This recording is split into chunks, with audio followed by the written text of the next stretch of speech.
నమస్తే అండి అందరికీ. నేను మీ Madhavi Krishna. Welcome to my channel Madhavi Krishna's Navarasa Kathamalika Telugu audio stories. వినండి, వింటూనే ఉండండి ప్రతిరోజు సరికొత్త ఎపిసోడ్లని. ఈ కథలు కనుక మీకు నచ్చినట్లయితే తప్పకుండా నా ఛానల్ని సబ్స్క్రైబ్ చేసుకోండి. ఇక్కడ వినిపించే ప్రతి మాట మీ మనసుని హత్తుకునే అందమైన ప్రేమ కథ అన్న విషయం మర్చిపోకండి. ఇంకెందుకు ఆలస్యం, సబ్స్క్రైబ్ బటన్ని ప్రెస్ చేయండి. అలాగే నోటిఫికేషన్ కోసం బెల్ ఐకాన్ని ప్రెస్ చేయండి. జత వెతికే హృదయానికి 14వ భాగం. మిత్ర మేనక అపాయింట్ చేసిన కొత్త మేనేజర్ కమ్ పర్సనల్ సెక్రటరీ. మేనేజర్గా మేనక దగ్గర పనిచేస్తూనే ఆనంద పిఎస్గా పనిచేయాలి. అందుకు ఒప్పుకున్నాడు నిరుద్యోగి అయిన మిత్ర. అతనికి ఈ అవకాశం కూడా తమాషాగా దొరికింది. రోడ్డు మీద ఎవరితోనో గొడవ పడుతూ మేనక దృష్టిలో పడ్డాడతను. అతను ఒడుపుగా అవతల వ్యక్తిని దెబ్బతీసిన తీరు, మరి లేవకుండా కొట్టిన దెబ్బలు చూడగానే తనకు ఉపయోగపడతాడనుకుంది. వెంటనే అక్కడే అతనికి ఉద్యోగం ఖాయం చేసింది. అలా ఆనంద జీవితంలోకి ప్రవేశించాడు మిత్ర. ప్రతిరోజు ఆమె వెళ్ళవలసిన స్టూడియోలు, పాడవలసిన పాటలు, అలాగే చెప్పవలసిన డబ్బింగ్లు అతనే చూసుకునేవాడు. చాలాసార్లు ఆమెతో అతను ఉండేవాడు. దానితో ఆమె వెనకాల పడే జనాల సంఖ్య కొద్దిగా తగ్గింది. దానికి ఆనంద చాలా సంబరపడిపోయింది. అతను మాట్లాడే విధానం, వేసే జోక్లు ఆనంద కన్నె మనసును ఇట్టే ఆకర్షించేవి. తండ్రి తప్ప ఆమెకి వేరే మగవాళ్లతో పరిచయం లేదు. జరిగిన సంఘటనలతో ఆమెకి మగవాళ్ళంటే భయం ఏర్పడింది. అలాంటి సమయంలో మిత్ర ఆమెకి కొత్తగా కనిపించాడు. అతను మిగతా వారిలా ఆమెతో అవసరం కోసం మాట్లాడాడు. ఆమె సీరియస్గా ఉంటే నవ్విస్తాడు. నెమ్మదిగా ఆమెని తన పంజరంలో నుంచి బయటికి లాగాడు. ఒకరోజు ఎప్పటిలా కారు తమ ఇంటివైపు కాకుండా వేరే దారిలో వెళ్లడం గమనించి గాభరా పడిపోయింది ఆనంద. ఒళ్లంతా చెమటలు పట్టేసి కాళ్ళు చేతులు వణకడం మొదలుపెట్టాయి. గొంతు తడారిపోయింది. పానిక్ అటాక్తో ఆమెకి ఊపిరి అందడం కష్టమైపోయింది.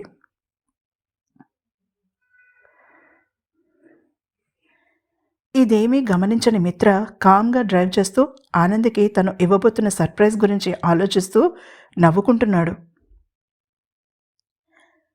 ఒక ఐస్ క్రీం పార్లర్ దగ్గర కారు ఆపి సర్ప్రైజ్ అంటూ వెనక్కి తిరిగి కంగారు పడిపోయాడు. అప్పటికే సీట్ మీదకి ఒరిగిపోయి ఎగశ్వాసతో బాధపడుతోంది ఆనంద. అతను గబగబా వెనక సీట్లోకి వచ్చి డోర్ తీసి ఆమె మొహం మీద చల్లని నీళ్లు చిలకరించి ఒక పావుగంట ఆమె చెయ్యి పట్టుకుని అలా కూర్చున్నాక ఆమె తేరుకుంది. అందరిలాగా ఆమె భయం చూసి అతను నవ్వలేదు. ఆమె చేతిని తన చేతిలోకి తీసుకుని కూర్చున్నాడు. ఆమెకి ఐస్ క్రీం కొని సర్ప్రైజ్ చేయాలనుకున్న అతని ప్లాన్ అలా పాడైంది. ఆ తరువాత నెమ్మదిగా ఆమె అతన్ని నమ్మింది. ప్రతిరోజు పని పూర్తయ్యాక ఒక గంటసేపు ఆమెని ఏదో ఒక ప్లేస్కి తీసుకువెళ్ళేవాడు. ఎంత అతనితో నవ్వుతూ మాట్లాడినా పబ్లిక్ ప్లేస్లో మనుషుల్ని చూసేసరికి మాత్రం ఆమెకున్న భయం పోలేదు. అందుకే కారులో అలా తిరగడమే తప్ప కిందకి దిగడం మానుకున్నాడు.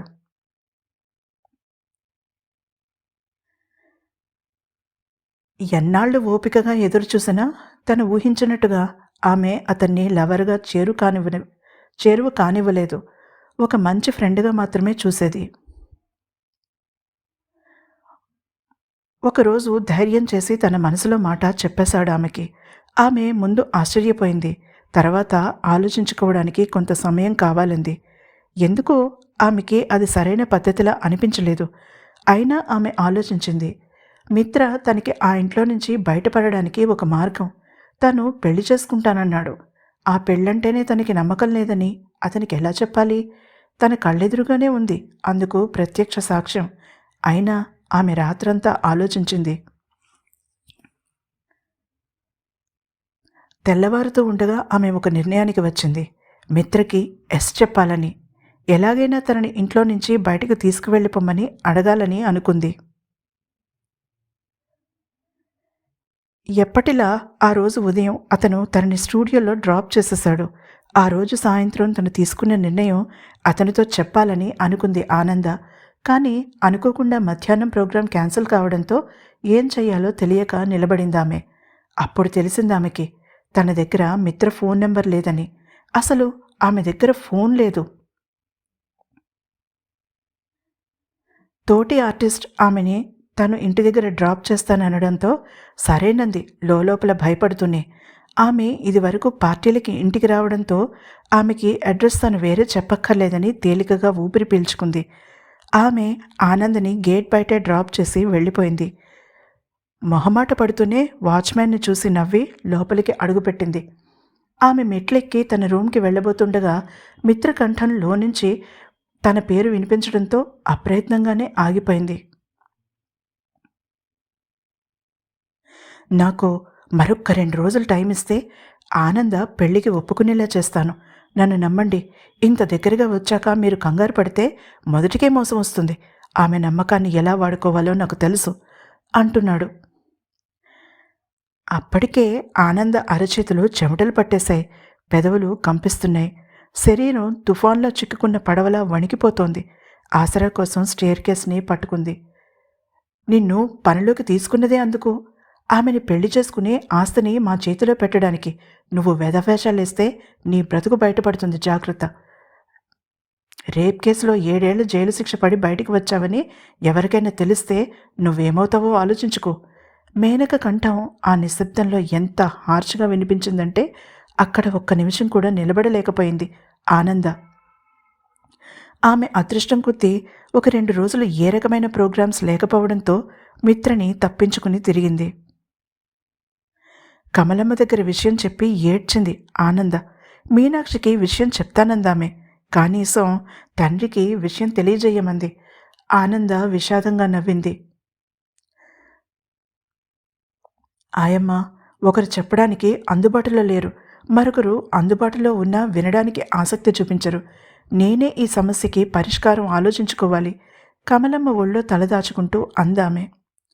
నందమ్మ, మీ తాతగారు ఊరు వెళ్ళిపోవచ్చుగా? ఆనంద తల నిమురుతూ అంది కమలమ్మ.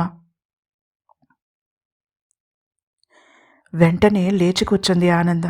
ఉత్సాహంతో ఆమె కళ్ళు మిలమిలా మెరిశాయి.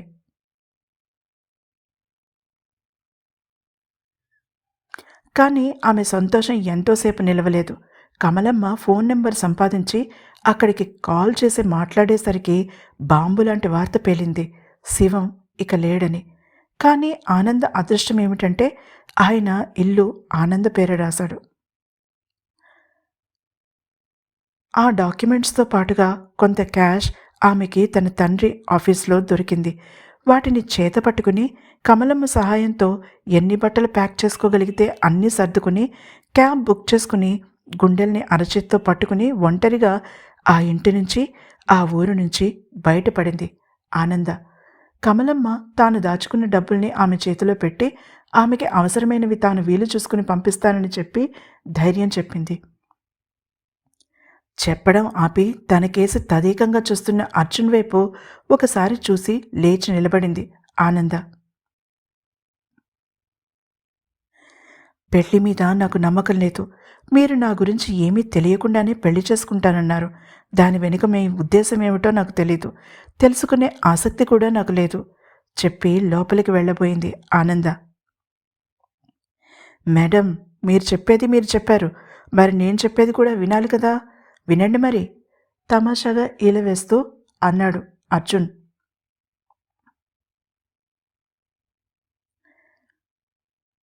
ఎప్పుడూ ఎవరూ ఆమెని చూసి అలా ఈల వెయ్యలేదు. ఆమె కోపంగా వెనక్కి తిరిగింది. ఆమె కళ్ళలో ఇంతకు ముందు ఉన్న దుఃఖం ఇప్పుడు లేకపోవడం చూసి తేలికగా ఊపిరి పీల్చుకున్నాడు అర్జున్. నేను ఆ మిత్రగాడిని కాను. అర్జున్, అర్జున్ కార్తికేయ. కావాలంటే నా జీవితాన్ని నీ ముందు పరుస్తాను, చెక్ చేసుకో. క్లీన్, ఎక్కడా మరకనేది ఉండదు. ఒకటి చెప్తాను విను. మనసులో ఒకటి పెట్టుకుని బయటకు ఒకటి మాట్లాడే అలవాటు నాకు లేదు. ఇంతకు ముందు నిన్ను అడిగాను, ఇప్పుడు చెప్తున్నాను. నిన్ను పెళ్లి చేసుకోబోయేది నేనే. తాళి కట్టించుకోవడానికి రెడీగా ఉండు. 2 రోజుల్లో కలుస్తాను నిన్ను. అంతవరకు నా గుర్తుగా ఇది ఉంచుకో అంటూ ఊహించని వేగంతో ఆమెను దగ్గరికి లాక్కుని ఆమె పెదవులపై తీపి ముద్ర వేశాడు. ఒక్క 2 నిమిషాలు ఆమెకి కాలం ఆగిపోయిందేమో అనిపించింది. ఆ తర్వాత తన నెత్తి మీద కొన్ని వేల మెగావాట్ల పిడుగు పడిందేమో అనిపించింది. ఆమె చేతులు ఆమె తెలియకుండానే అతని భుజాలను పట్టుకుని గట్టిగా వత్తాయి. ఆమె కళ్ళు అతని స్పర్శని ఆస్వాదిస్తున్నట్టుగా అరమోడ్పులయ్యాయి. ఆమె నాలుక ఆమె అధీనంలో లేనట్టుగా అతని నాలుకతో నాట్యమాడింది. ఆమె ఊపిరి అతని ఊపిరితో కలిసి సరిగమలు పాడుతుంటే ఆమె మనసు అతని మనసుతో కలిసే సమయానికి అతను ఆమెకి దూరంగా జరిగాడు. ఆమె ఒక్కసారిగా స్వర్గంలో నుంచి భూమి మీదకు పడ్డట్టుగా ఫీల్ అయింది. ఆమె నాలుక అప్రయత్నంగానే ఆమె కింది పెదవిని తాకింది. అతను చిన్నగా నవ్వాడు. నీకు నేనంటే ప్రేమ, లేకపోతే నేనిప్పుడు చేసిన పనికి నన్ను చాచిపెట్టి కొట్టేదానివి. కానీ నువ్వు నాకు అడ్డు చెప్పలేదు సరికదా? ఎంజాయ్ చేశావు. ఇది నీకు ఫస్ట్ టైం అని అర్థమైందిలే. కానీ నాట్ బ్యాడ్, బాగానే పెట్టావు. ప్రాక్టీస్ మీద వచ్చేస్తుందిలే అంటూ ఆమె తేరుకోకముందే గేట్ తాళం తీసుకొచ్చి ఒక కీ తన దగ్గర పెట్టుకుని మరొక కీ ఆమె చేతిలో పెట్టాడు. అలాగే ఇంటి తాళం కూడా. గేట్ అతనే లాక్ చేశాడు. బయట నిలబడి ఆమె లోపలికి వెళ్ళి తలుపు వేసుకునేదాకా అక్కడే నిలబడి ఆమె తలుపు మూసుకున్నాక ఈల వేసుకుంటూ ఇంటిదారి పట్టాడు అర్జున్. తర్వాత ఏం జరిగిందో తెలుసుకోవాలంటే తప్పకుండా తర్వాతి ఎపిసోడ్ను వినండి. ఈ ఎపిసోడ్ కనుక మీకు నచ్చినట్లయితే తప్పకుండా లైక్ చేయండి. అలాగే సబ్స్క్రైబ్ చేసుకోండి నా ఛానల్ని.